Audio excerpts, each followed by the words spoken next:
ఆ పండు నెత్తి మీద పెట్టుకో. ఆ భటుడికి పిసరంతైనా గాయం కాకుండా ఆ పండుని పగలగొట్టాలి. అలా పగలగొట్టిన వారికి మా కూతుర్ని కట్టబెడతాం. రాకుమారులారా, ఏ పులకరే తమరేమిటి బాబు, ధీరాలు భీరాలు పలికారుగా, వాక్కురా అదే. కొట్టను, కొట్టలేను. అపరాజ మామ, నిజానికైనా కయ్యానికైనా సమానమైన వాళ్ళనే చూసుకోవాలి. అందుకని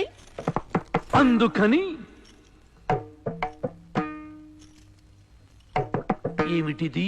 బాదం పప్పు. అయితే ఏమిటిప్పుడు? ఇదేమిటయ్యా, పప్పు నానెత్తిన పెట్టావు? పప్పు పగల కొడతా. వద్దు. పప్పు తీసావో తలకు గురి పెడతా. వద్దు.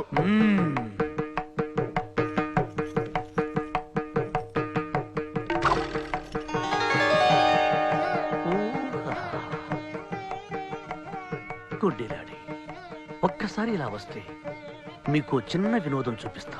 వినోదమా? మేము సిద్ధం.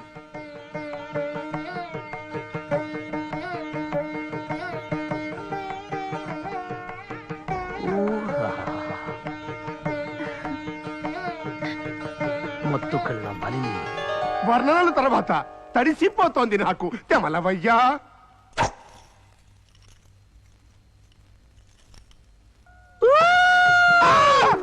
అదేమిటయ్యా, అటు తిరిగి ఇటెక్కు పెట్టావు?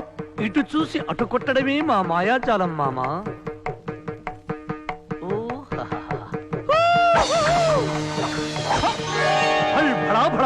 మామా, పగిలిందా పప్పు?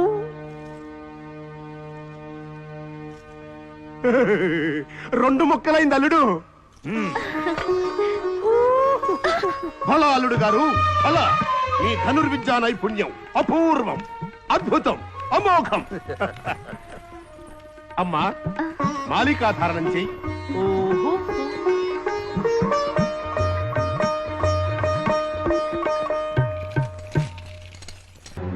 అన్నమాచార్యుడనే పెద్ద విప్లవకారుడు మా ప్రభు. తిరుమలలో తమ అధికారం ఉందా? అదోడు మింగేశ్వరే ఉన్నాడు స్వామి. దేవి, ఆ మధుర గాయకుణ్ణి మట్టు పెట్టకుండా మన ఆస్థాన గాయకుణ్ణి చేస్తే మహదానందంగా ఉంటుంది ప్రభు. అటులనా? అటులని మాకు ఆ గానము నచ్చినది. మేము సంగీత ప్రియుడము కదా. అంతేకాక తొలిరే తర్వాత మీరు కోరిన తొట్ట తొలి కోరిక ఇది. కాదనలేము. కండబలం ప్రదర్శించం, రాజకీయం ప్రదర్శిస్తాం. మహాగాయకులకు మంగిడీలు. శ్రీనివాస కృపా కటాక్ష సిద్ధిరస్తు.